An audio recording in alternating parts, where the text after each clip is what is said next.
এই মুহূৰ্তত মই শিৱসাগৰ সমষ্টিৰ কিছু ভিতৰুৱা স্থানলৈ আচলতে বানৰ বুজ ল'বলৈ আহিছিলোঁ। এই মুহূৰ্তত মই উপস্থিত আছোঁ এখন গাঁৱত আৰু গাঁওখনৰ এতিয়াও পুৰা জলডুবা অৱস্থা। এখন ঘৰ মই দেখুৱাইছোঁ, ঘৰখন চাওক কিমান কেনেদৰে এতিয়াও সেই অৱস্থা হৈ আছে। ঘৰখনৰ ভিতৰত মানুহ সোমোৱাটো দূৰৰে কথা, চোতালতে চাগে একঁকাল সদৃশ পানী হ'ব আৰু তেওঁলোকৰ ভেটিটোতো কিছু ওখ নিশ্চয়, গতিকে ভেটিটোৰ ভিতৰতে চাওক এতিয়াও তাত যথেষ্ট পৰিমাণৰ পানী আছে, যি কাৰণত ঘৰ এনেদৰে খোলাকৈ এৰি থৈ যি পৰিয়ালৰ যিসকল লোক তেওঁলোক ইয়াৰ পৰা ওলাই গুচি যাব লগা হৈছে। এয়াই বানৰ বিভীষিকা আৰু এই বানৰ বিভীষিকাত এইসকল লোকৰ মুখলৈ কোনে চাব? এইসকল লোক আছে কেনেকৈ, তেওঁলোক চলিছে কেনেকৈ, তেওঁলোকে কিদৰে জীৱন নিৰ্বাহ কৰিছে? দুবেলা দুমুঠি ভাত খোৱা পৰিয়ালৰ যি বয়োজ্যেষ্ঠই হওক বা তেওঁলোকৰ শিশুৱে হওক, পশুধনেই হওক, সেইসমূহ কেনেদৰে চলিব? এই কথাবিলাক এক প্ৰকাৰ অতি ভয়ংকৰ ৰূপ ধাৰণ কৰিছে। স্থানীয় এজন লোক আছে, মই তেওঁৰ লগত কথা পাতিবলৈ চেষ্টা কৰিম। আপোনাৰ এখন গাঁৱতে ঘৰ? এখন গাঁৱত মই হাছৰ চেতিয়া গাঁৱত মোৰ জন্ম। মোৰ আজি দুখ লাগিছে। বুঢ়া বয়সতে মোৰ পাহাৰলৈ আনিছোঁ এতিয়া ৰিলিফৰ। গভৰ্ণমেণ্টেও দিছে, গভৰ্ণমেণ্টে চাউল 7 কেজি দিছে আৰু দাইল দিছে। এতিয়া NGO ফালৰ পৰা এইবিলাক বিতৰণ কৰিছে, ইউনিভাৰ্চিটিয়ে বিতৰণ কৰিছে, এইবিলাক আনিছোঁ। মোৰ আজি দুখ লাগিছে। আমি জীৱনতে এনেকুৱা পানী দেখা নাই আৰু এইটো অঞ্চলৰ ভিতৰত আটাইতকৈ ক্ষতি হৈছে মোৰ, আটাইতকৈ বেছি ক্ষতি হৈছে মোৰ। মোৰ এটা ডাঙৰ পুখুৰী আছে, পুখুৰীটো লৈ ৰাখিব আৰু এটা মোৰ ভঁৰালত মোৰ 100 মোন মানে হেৰি আছে। মই খেতি কৰোঁ, ট্ৰেক্টৰ পানী তলত আছে, মেচিন তলত আছে। মই ধুনীয়াকৈ জীৱন যাপন কৰি আছিলোঁ, আকৌ হাত নবটাকৈ। এতিয়া মই আৰু উপায় নাই। এতিয়া লোকৰ ওচৰত হাত পতা মানে একো নাই। এতিয়া লোকৰ হাত পাতিলোৱেতো এতিয়া ভাৰ লৈ আহিছোঁ আৰু কোনোদিন আমি এনেকুৱা হেৰি নকৰোঁ। মোৰ এতিয়া দুখ লাগিছে। মোৰ এতিয়া কোনোবা আৰু এটা সাংবাদিকে মানে হেৰি লৈছিলে, তাতো মোৰ সেই একে চকু পানী ওলাইছে। আজি উপায় নাই আৰু মই কি কৰিম? মোৰ চকু পানীয়েতো আমাৰ শেষ উপায় আৰু উপায় নাই আৰু কি ক'ম। এইটো অঞ্চলত আমাৰ কেনেকৈ প্ৰটেকশ্যন দিব? এইটো নোৱাৰিও প্ৰটেকশ্যন দিব, গভৰ্ণমেণ্টেও প্ৰটেকশ্যন দিব নোৱাৰে। আমি সেইটো ধাৰণা কৰিছোঁ, কাৰণ দৰিকাটো দিখৌখন আগত মানে পানীটো বান্ধি থৈছে বোধহয়, বান্ধি থৈ এইটো পানীটো মেলি দিলে নেকি, আমাৰ অনুমানহে হয়। কেনেকুৱা কিমানটো সত্য নাজানো। তাৰ পাছত আকৌ কোৱা শুনিছোঁ মন টাউনতো এনেকৈ দিখৌৰ লগত কিবা কানেকশ্যন এটা আছে, তাতো নেক্সট মানে পানী এৰিলে তাৰপৰা পানীটো এতিয়া বন্ধ হৈ আছে। আৰু ইফালে আনহাতে দিচাঙৰ যিটো মথাৰি আছিলে কোনোবা এডোখৰত বাঘচুনে ক'ত, তাতো ভাঙিলে। ভঙাৰ কাৰণে পানীটো একেলঠাই দিখৌ পানীটো যদি একেবাৰে হেৰি হ'লহেঁতেন, পানীটো গৈ থাকিলেহেঁতেন। আৰু কি ক'ম। আৰু দিচাঙৰ আচলতে যি ত্ৰাস, সেই ত্ৰাসে এই লোকসকলক এক প্ৰকাৰ বিধ্বস্ত অৱস্থা তালৈ ঠেলি দিলে। এতিয়া এই মুহূৰ্তত মই দেখুৱাইছোঁ যিজন লোকৰ মই এতিয়াও মন্তব্য গ্ৰহণ কৰিছোঁ, তেওঁ কৈছে তেওঁ অতি 100 মোন ধান তেওঁ ভঁৰালত আছে। 100 মোন ধান ভঁৰালত থকা অৱস্থাত তেওঁ আজি এনেদৰে ৰিলিফৰ বাবে বাট চাব লগা হৈছে। ৰিলিফত দিয়া 7 কিলো চাউল কোনোবাই আনি মৰমতে কিবা দিছে, তাৰ বাবে তেওঁ এই পানীডৰা বাটকুৰি বাই তেওঁ ৰিলিফ ল'বলৈ যাব লগা হৈছে। তেওঁ ট্ৰেক্টৰ, তেওঁ সকলো মেচিন এতিয়া পানীৰ তলত। তেওঁ এটা বিশাল পুখুৰী আছিল, সেই পুখুৰীটো আজিৰ তাৰিখত পানীয়ে ধুৱাই লৈ গ'ল, সকলো মাছ লৈ গ'ল। অৰ্থাৎ ধনে ধানে নদন বদন এজন লোক, আৰু তেওঁ আজি ৰিলিফ নহ'লে তেওঁ চলিব নোৱাৰা এটা অৱস্থালৈ গুচি গ'ল। এয়া এডাল বাঁহত ভাৰ পাতি দুপাৰে 2টা মোনা লৈ তেওঁ আগবাঢ়ি আহিছে। এয়া ৰিলিফ, এয়া চাওক ৰিলিফত এয়া ধূপ, এইসমূহ মহ মৰা ধূপ, পানীৰ বটল, অন্যান্য চাউল, দালি, নিমখ, তেল, সকলো সা সৰঞ্জাম এনেদৰে কোনোৱে আগবঢ়াইছে, সেয়া লৈ তেওঁ আহিছে। এয়া এই হাঁহচৰা গাঁৱৰ এতিয়া দুৰ্দশা। কোনে বুজিব এইখিনি কথা? এতিয়া ইয়াত এনে এটা পৰ্যায়লৈ গুচি গ'ল, দিখৌ আৰু দিচাঙৰ পানী দুয়োফালে মাথাউৰি ছিগি আহি দৰিকাত পৰিলে আৰু দৰিকাই পানীয়ে এক প্ৰকাৰ প্লাবিত কৰি তুলিলে গোটেই অঞ্চলটো। আৰু হঠাতে অহা বানত তছনছ হেৰুৱাব লগা হ'ল প্ৰতিজন লোকে। যিটো ঘৰ দেখুৱাইছোঁ সেই ঘৰটোৰ গৰাকী তেখেত আছে আন এজন লোকৰ ঘৰৰ চাদত।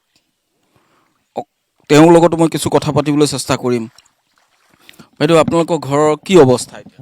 অৱস্থা তাৰমানে একো বস্তুৱে ভাল হৈ থকা নাই, চব বস্তু শেষ। শাহুমা আছিলে, শাহুমাকো তাৰমানে এনেকৈ ভূঁৰত ঠেলি বেলেগ এজেগাত থৈ দিছেগৈ আৰু ছোৱালীজনীও গৈ তাতে আছেগৈ। আকৌ দেউতাকে মই এয়া আছোঁ, দেউতাকে এতিয়া ৰিলিফ আনিবলৈ গৈছে।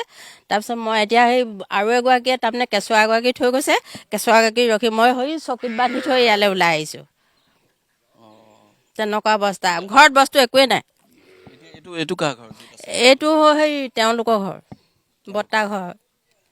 তেওঁলোকো ইয়াত নাই, ডিব্ৰুগড়ত থাকে, তেওঁ চাকৰি কৰিছে। তেওঁ বনালে কাৰণে ইয়াত কিজান 40 ঘৰ মানুহৰ মানে তেনেকৈ হেৰি কৰি থকা হৈছে। প্ৰথম কেইদিন তেওঁলোকৰ হেৰিয়াতে খোৱা হ'ল। তেওঁলোকে সহায় সহযোগ কৰি কোনোবাই কিবা এটা দিছে, তেনেকৈ আনিছে, তেনেকৈ আমি খাই আছোঁ। তাৰমানে মোৰ ল'ৰা নাই, অকল ছোৱালী এজনী। মানুহজনো অসুখীয়া, শাহুও অসুখীয়া, মোৰ নিজৰো তাৰমানে চকুৰৰ প্ৰব্লেম তেনেকুৱা। এয়া বানাগ্ৰস্তৰ দুৰ্দশা। কোনোৱে ঘৰ এটা সাজি থৈছিল, এই ঘৰটো লোৱা হোৱা নাই, সম্পূৰ্ণ হোৱা নাই ঘৰটো। সেই ঘৰটোৱে এতিয়া তেওঁলোকৰ বাবে আশ্ৰয়স্থল হ'ল। 40টা পৰিয়ালে ঘৰটোতে এইকেইদিন আজি প্ৰায় 6 দিন হ'ল। এই 6 দিন ধৰি সেই ঘৰটোত তেওঁলোকে বাহৰ পাতিছে। কাৰ ঘৰলৈ চাম? প্ৰতিখন ঘৰৰ একে অৱস্থা। আন এখন ঘৰ যদি আমি জুম কৰি দেখুৱাবলৈ চেষ্টা কৰোঁ, সেইখন ঘৰো সেই আধালৈকে ডুবি আছে। কেঁচা ঘৰ আছিল আৰু যি কাৰণত পানীত ডুবাৰ বাবে তেওঁলোকে হয়তো কাষতে পকী ঘৰ বনাই আছিলে, পকী ঘৰটো সম্পূৰ্ণ হোৱা নাছিল। কিন্তু সেই কেঁচা ঘৰটোতে এতিয়া দেখা পোৱা গৈছে যে তেওঁলোকৰ ঘৰ এক প্ৰকাৰ বিধ্বস্ত হৈছে। আৰু যিটো পকী ঘৰ কাষতে বনাই আছে, তাতেই তেওঁলোকে হাফৱালৰ ওপৰত চৰু জুৰিব লগা হৈছে। যদি জুম কৰি পকী ঘৰৰ বাৰাণ্ডাখন দেখুৱাবলৈ চেষ্টা কৰোঁ, আপোনালোকে ইয়াত চাওক, এয়া চৰু তেওঁলোকে এনেদৰে হাফৱালৰ ওপৰত চৰু পাতি তেওঁলোক চলিব লগা হৈছে। এয়া হাঁহচৰা গাঁৱৰ, আচলতে হাঁহচৰা চেতিয়া গাঁও, হাঁহচৰা চেতিয়া গাঁৱৰ দুৰ্দশা। ইয়াৰো আগলৈ যাবলৈ কিন্তু বহুত পানী। তেওঁলোকে কৈছে যে খুৰা, ইয়াৰ আগলৈ আপোনালোকৰ পানী কিমান আছে? মুখলৈকে যাব পাৰিব, আপুনি যাব পাৰিব। তাৰ আগতে দ আছে, কিন্তু এককালো হৈ যাব পাৰে। মই যোৱা নাই, কিন্তু আমাৰ এতিয়া পানীত ওলাবলৈ ভয় লাগে। কাৰণ হেৰি এতিয়া সোঁতটো নাই বাৰু, যেতিয়া হেৰি হৈছিলে আমি যাব নোৱাৰোঁ। তাৰমানে পানী ইমানেই আছে যে তেওঁলোক স্থানীয় বাসিন্দা, তেওঁলোকে যাবলৈ ভয় কৰে। এককালমান পানী, এতিয়া পানী শুকোৱাৰ পিছতো এককালমান পানী আছে।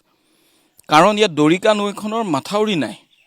দৰিকা যিহেতু এটা জান আছিল প্ৰকৃততে, সেই জানটোৰে যিখিনি অভাৰফ্ল' পানী বৈ যায়, কিন্তু সেই দৰিকা আজি সেয়েহে মাথাউৰিৰ কথা তাত নাহে। পথাৰৰ পানী গুচি যায়, যিখিনি অভাৰফ্ল' হয় বা বৰষুণৰ পানী হয়, সেই দৰিকা জানটোৰে গুচি যায়। সেই দৰিকাই ইতিমধ্যে এতিয়া ভয়ংকৰ ৰূপ ল'লে। দৰিকালৈ অভাৰফ্ল' অহা দিচাং আৰু দিখৌৰ পানীখিনিয়ে এই গোটেই অঞ্চলটো এনেদৰে প্লাবিত কৰিলে। এতিয়া এনে এটা অৱস্থা যে তেখেতৰ ঘৰ আগত আছে, তালৈকে হয়তো আমি খোজকাঢ়ি যাব পাৰিম, কিন্তু তাৰ আৰু আগলৈ গাঁওখনৰ আৰু সিটো মূৰলৈ আমি যাব নোৱাৰোঁ। এককাল সদৃশ পানী আছে। এইসকল লোকৰ কথা এতিয়া প্ৰশাসনে বুজক। প্ৰশাসনে তেওঁলোকৰ কেনেধৰণে তেওঁলোকক এই বিপদটোৰ পৰা উদ্ধাৰ কৰিব পাৰি, সেই কথা তেওঁলোকে এবাৰ ভাবক। এনে এটা দিন আহিছে যে এই লোকসকলে আজি কিমান দিন ধৰি এতিয়া পানীত ডুব গৈ থাকিব লাগে, তাৰ কোনো নিশ্চয়তা নাই। মই আন এগৰাকী দেখা পাইছোঁ, বয়োজ্যেষ্ঠ লোক। খুৰা, ক'ৰ পৰা আহিলে? মই ৰিলিফ দিয়াৰ জেগাৰ পৰা আহিলোঁ। ৰিলিফ আনিব গৈছিল? গৈছোঁ। ৰিলিফত কি কি দিছে? ৰিলিফত কি পেকেটৰ ভিতৰত কিবা কিবি দিলে। ফেনাইল দিছে, চাউল দিছে, দাইল দিছে, আলুগুটি দিছে, তাৰপিছত বিস্কুট দিছে, খোৱা পানী দিছে। আপোনাৰ ঘৰৰ ভিতৰত পানী কিমান? মোৰ ঘৰৰ ভিতৰত এতিয়াও ইমান পানী আছে, এতিয়াও পানী আছে। ঘৰৰ বস্তু বাহনিবোৰ কি হ'ল? ঘৰৰ বস্তু মানে সেইবোৰ পৰা লোকচান হৈছে। লোকচান হ'ল। ধান কালিলৈকে মানে 7-8টামান পানীৰ তলত ডুবি গ'ল। বাকীখিনি য'ত ত'ত মানে ফুটকলা হ'ল। তুলিবলৈ জেগা নাই নহয়, চাং পাতি কিমান তুলিব, উপায় নাই। যিমানখিনি পাৰিলে বচালে, যিমান বচালোঁ। ধানখিনি বাৰু বাচিল, বাকী বস্তুবিলাক গোটেই গৰেজৰ বস্তু, তাৰপৰা বিহানৰ বস্তু চব হেৰিয়াৰ তলতে সোমালে, পানীৰ তলতে সোমাই সোমাইছে। এতিয়ালৈকে ওলোৱাই নাই। ডিভান আৰু গডৰেজৰ বস্তু এতিয়াও পানীৰ তলতে সোমাই আছে। সেইবোৰ উলিয়াবলৈ নেপালেই। তেওঁলোক কৃষিজীৱী লোক, গতিকে তেওঁলোকে ধানকেইটা নহ'লে চলিবলৈ অসুবিধা হ'ব। গতিকে ধানকেইটা যদি এতিয়া পানীত ডুব যায়, তাৰপিছত সেই ধান গজালি মেলিব। গজালি মেলিলে সেইখিনি ধান আৰু খাব পৰা হৈ নাথাকিব। সেইটো কাৰণে তেওঁলোকে বছৰটোৰ কথা চিন্তা কৰি ধানকেইটা বচাইছে। আৰু কাৰণ ভাতমুঠি সদায় তেওঁলোক অতি গুৰুত্ব দিব লাগে। যদি ঘৰৰ পৰিয়ালৰ সদস্যকেইজনে খাবলৈকে নাপায়, কি হ'ব? আৰু সেয়েহে তেওঁলোকে ধানকেইটা বচাইছে। কিন্তু বাকীখিনি বস্তু তেওঁলোকৰ এতিয়াও পানীত ডুবি আছে। ঘৰৰ ভিতৰত এককাল পানী। 1, 2, 3জন প্ৰতিজনৰে এই একেটা ভাষ্য। এই গাঁওখনৰ এতিয়া এই অৱস্থা। আৰু এই মুহূৰ্তত মই ওখ স্থানত থাকোঁতেও মোৰ ইয়াত এনেধৰণৰ ইয়াত আঁঠু পৰ্যন্ত পানী। এতিয়া এই ভূৰখনেই তেওঁলোকৰ ভৰসা। এই কলৰ ভূৰত উঠি তেওঁলোক হয়তো ইয়াৰ পৰা যাব লাগিব। আৰু এনেধৰণে বিভিন্নজনে তেওঁলোকক যি খোৱা বস্তু দিছে, গাৰ চোলাটোকে খুলি তেখেতে সাংমৰি মেলি আনিছে। এইটো আপোনাৰ চাৰ্ট আছিলে, ছাৰ এইটো বান্ধি আনিছে, এইটো তেখেতৰ পিন্ধি অহা চাৰ্ট। আৰু এই চাৰ্টটোতে তেওঁলোকে বস্তু কেইপদ বান্ধি তেওঁ লৈ আহিছে। হ'ব, খুলিব নালাগে খুৰা, খুলিব নালাগে। এনেধৰণে খোৱা বস্তু, বিস্কুট, মিঠাতেল, অন্যান্য যি সামগ্ৰী দিছে সেয়া তেওঁলোকে লৈ আহিছে। এয়াই আচলতে আমি এই দৃশ্যসমূহ প্ৰশাসনৰ জ্ঞাতাৰ্থে দেখুৱাইছোঁ। প্ৰশাসনে চাওক, বুজক আৰু এই লোকসকলক কেনেধৰণে উদ্ধাৰ কৰিব পাৰি এই বিপদৰ পৰা, তাৰ কথা আচলতে চিন্তা কৰক। বেলেগৰ ছাদত কিমান দিন থাকিব? বেলেগৰ ঘৰত, বেলেগৰ ছাদত গৈ জীয়াই থকাটো আচলতে জীৱন নহয়। এতিয়া প্ৰশাসনে তেওঁলোকৰ কথা চিন্তা কৰক। খোৱাৰ এনেধৰণে খাবলৈ সামগ্ৰী দিছে, ৰান্ধিব কিহত? তেওঁলোকে ক'ত ৰান্ধিব? যিসকলৰ গেছ আছে, গেছ হয়তো বহুকেইজন লোকে কৈছে তেওঁলোকৰ গেছো শেষ হৈ গ'ল। একমাত্ৰ ভৰসা আছিল গেছটো, জুই ধৰিবলৈ অৱস্থা নাই, সেই গেছ শেষ হৈ গ'ল। এতিয়া কেনেদৰে তেওঁলোক চলিব? লোকৰ চাদতো জুই ধৰিবলৈ নিদিয়ে। আপোনালোকে কাৰ ছাদত আছে? আমি জ্যোতি চেতিয়াৰ চাদত, জ্যোতি চেতিয়াৰ ঘৰত আছে। চাদত কেইটা পৰিয়াল আছে তাত? আমি এতিয়া ছটা পৰিয়াল। ছাদৰ ওপৰত কেনেকৈ খোৱা বোৱা বনাইছে? খোৱা বোৱা আগতে গেছ আছিলে, আগত গেছখিনি প্ৰায় শেষ হ'ল। এটামান গেছৰ মানে আধা মানহে আছে কি, বাকী 3টা গেছ শেষ। 3টা গেছ ইতিমধ্যে শেষ হৈছে, এটা আছে, সেইটোত আকৌ আধা আছে। এইসকল লোকে সেই আধালৈকে তেওঁলোকে বাৰু বনাই খাব, তাৰপিছত কি হ'ব? এই কথাবিলাক প্ৰশাসনে ভাবক, যোগান বিভাগে ভাবক যে তেওঁলোকক অন্ততঃ গেছটোও যদি সময়মতে দিব পাৰে, অন্ততঃ এই লোকসকলে বনাই খোৱাৰ কিবা এটা ব্যৱস্থা হ'ব। অন্যথা ৰিলিফ দিও লাভ নহ'ব, কাৰণ তেওঁলোকে বনাই খাব ক'ত? এতিয়াও ঘৰৰ ভিতৰত একঁকাল পানী, লোকৰ ঘৰৰ ছাদত আছে, তাত জুই ধৰিবলৈ নিদিয়ে, কি হ'ব? তেওঁ অকল দাউল, চেনি, চাউল দিলেই সমস্যাবিলাকৰ যে সমাধান নহয়, এই কথাটো অন্ততঃ প্ৰশাসনে বুজি চোৱা উচিত।